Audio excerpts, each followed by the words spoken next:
Religious trauma. Quite a touchy subject to talk about for most people, especially for me. Not just because of how scary it can be, but because I fear no one will believe what fueled it for me. Well, one of many things I've experienced during my childhood, really. Before I get to that, however, I need to catch everyone up on what I've been exposed to. I come from an incredibly evangelical family, with them always trying to shove the gospel in my face. As a kid, I was never sure how this would convince me to follow Jesus. Additionally, every Sunday they would keep forcing me to go to church, even when I didn't want to. We went to this rundown Baptist church with a pastor spouting out Bible stories without a script. It kinda just felt like I was being yelled at for not following God for most of my life. The only thing I particularly enjoyed about church was the youth group my parents signed me up for. Every Sunday evening, my parents would drop me off there for a kid's Bible school. I met many of my friends there, though only a few they stay by me to this day. We were taught a lot of the stories you expect. Moses, parting the Red Sea, the creation of the earth, Jesus' birth on Christmas, etc. To keep us interested, the youth pastor would keep trying to fill his sermons with meme references akin to the time. Try not to laugh when I mentioned that this of all things traumatized me. Back in 2012, we had a sermon explaining the fruit in the Garden of Eden. He didn't really explain its effect on humanity, just what it could resemble. For some reason, he attempted to explain it with an annoying orange parody video, even admitting he made it for us to watch. It was called The Praying Orange. Despite what the title says, orange didn't pray once in it. The church just named it that because it's a Christianity buzzword. The video was a parody of the first ever Annoying Orange episode, with Orange annoying Apple in the kitchen. Specifically, it featured them in the pastor's kitchen. It also had funny walk the usual Annoying Orange background music playing over it, albeit with the kitchen's radio audio clashing with it. The fruits had the pastor's eyes and mouth shoddily edited over them, with him even trying to imitate their voices. Overall, the whole thing just had a very low budget feel to it. The video started like how the original did, but cutting the title card, it would just start with Orange annoying Apple, telling him bad jokes and repeatedly saying, "Hey!" Then after a while, instead of saying the "Aren't you glad I didn't say Apple again?" line, the scene played out differently. Orange: "Hey! Hey, Apple! Hey!" Apple: "What, Orange? What do you want?" Orange: "Orange, glad you and I follow Christ?" Orange did laugh after saying that, seemingly not telling a joke. Confused, Apple was taken aback by his question. Apple: "What? No, we're fruits. How can we even follow him?" Orange would blankly smile at him for a couple of seconds, right before his expression morphs into a disappointed look. He starts to drop the annoying act entirely. Orange: "Well, Apple, we're living things, right? Not just as fruits, but we can speak tongues, like him, too." Apple: "Yeah, but we don't worship him. We're just fruits. What do you want me to do other than invariably get cut?" The background music slowly faded out, leaving only the kitchen's radio music, playing a modern take on the church hymn, Amazing Grace.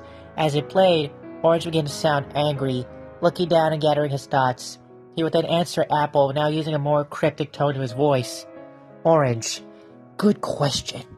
You could always just sit there and rot without Jesus." Apple: "Oh, thanks, Orange. I never thought instead of dying I could just die but slow it."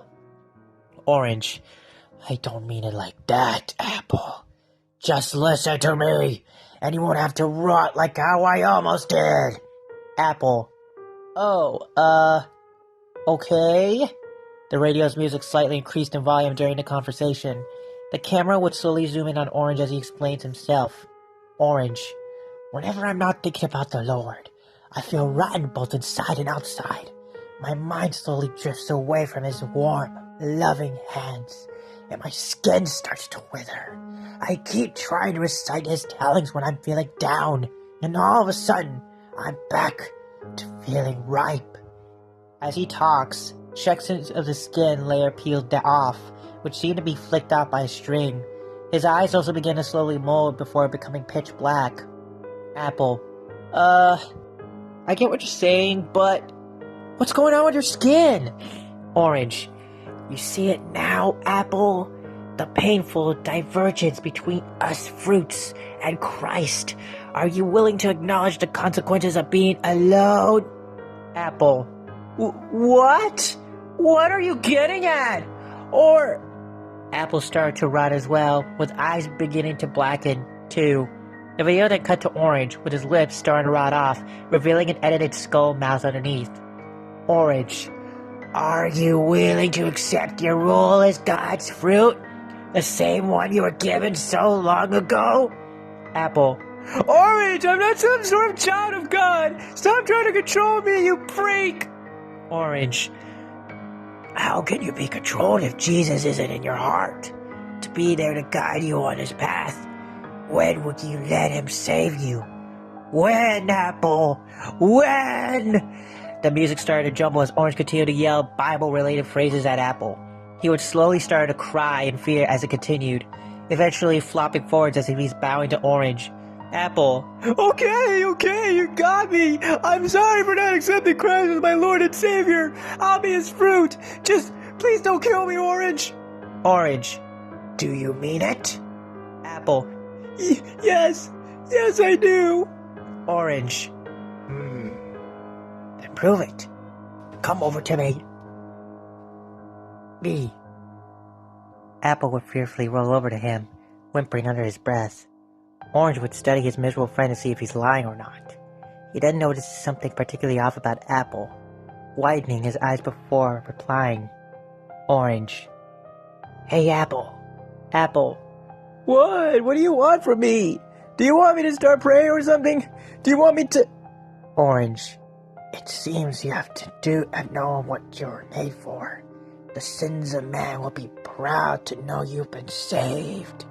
Before Apple could even reply to his comment, Orange would try to bite down on him for a split second.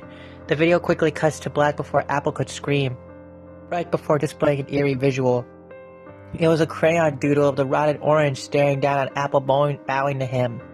Amazing Grace would start playing normally again, this time at a lower pitch. The video would with text beginning to be drawn into the screen. Jesus can save a rotten wretch like you.